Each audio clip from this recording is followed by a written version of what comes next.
Bells in the Band, Part 5 with Karen Van Wert. The last two treatments that we're going to look at are partner songs and opting out. Partner songs are actually one of my favorite things to do. They're not always easy to find or to come up with, but when you do, it's magical.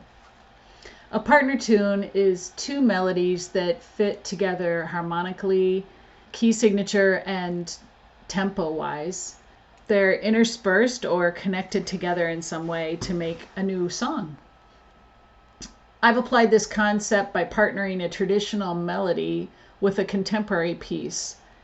And this was actually my introduction to bringing in the band.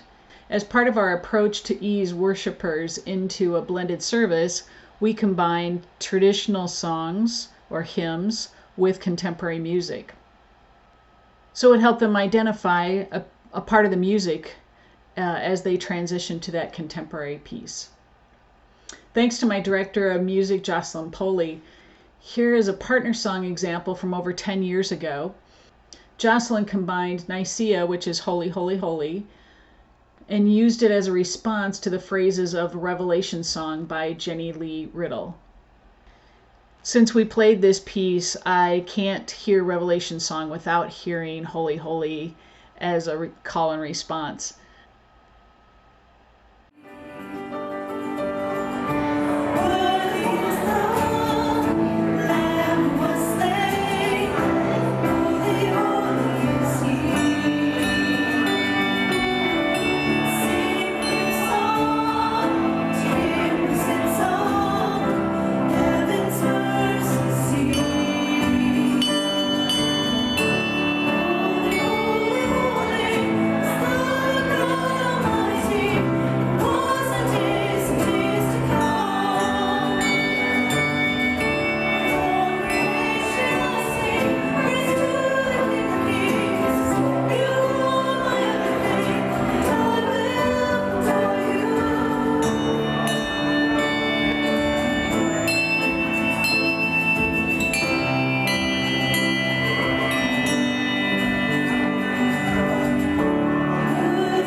So you can see how those two melodies fit so nicely together between Nicaea and the Revelation Song.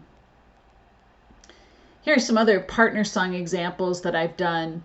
Hamburg, which is the When I Survey a Wondrous Cross, we've partnered with The Wonderful Cross by Chris Tomlin, and also The Power of the Cross by Keith Getty and Stuart Townsend. Picardy, which is Let All Mortal Flesh Keep Silent, has been partnered with Lo He Comes with Clouds Descending. And that particular piece, Lo He Comes with Clouds Descending, is actually using the same melody of Picardy, so it fits great together as an echo to that piece. God Rest Ye Merry Gentlemen and God Rest Ye Merry, arranged by David Ships. And then Heiferdal, Come Thou Long Expected Jesus, with All Who Are Thirsty by Brenton Brown and Glenn Robertson. And I already mentioned Nicaea and Revelation Song. I also like partnering with traditional hymns because depending on what other treatments you use, you can easily share that music if the hymn is in public domain. So it helps to get someone started in Belltree if they can actually see the music and not have to create it themselves. So you'll find a link to the music, or if I'm using other treatments, I've included a mapping so you can see how I've put the partner pieces together for each of these partner song examples. And that link is located in the web page that brought you to this video. Partner songs really are one of the best ways to get started into playing with the praise band because it includes traditional hymns that you're probably familiar with, so they're going to be easy to play. The congregation's going to recognize them, so they're going to hear the bell part as part of the praise band, and it blends that traditional and contemporary together so nicely. It makes a great introduction to bells in the band. The last treatment that I just want to talk about is what I refer to as opt-out.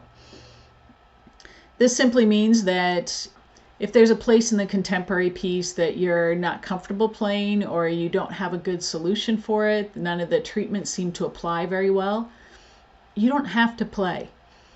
It's oftentimes good to take a little break so that the bells aren't being heard all the time. It adds another texture or dynamic to the piece, and the bells will stand out more when they do play. The key thing when you're opting out, though, is to stay engaged. One of the ways that I stay engaged with the band when I have decided to opt out of a verse or a chorus or a bridge, whatever the case is, I'll oftentimes sing during that because I'm now part of the congregation, but I'm still part of the band. So singing along during that part helps me stay engaged. You don't want to be looking off, wandering sight-wise or distracting from what's going on. So just stay engaged in whatever way makes sense for you. The other time that I might use an opt-out is if I've gotten lost. So opting out is a great way to just take a break, regroup, and come back in when you're ready.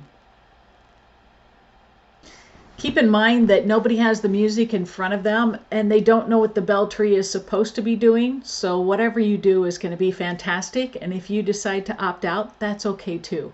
Just be sure and stay engaged. So this is the last of the treatments that I wanted to talk about. There are probably some other ones, but these are the ones that I mainly use and that I've come up with. So I look forward to hearing what you might be doing. In the next video, we're going to look at how we map these assignments together and then combine it all together in one piece.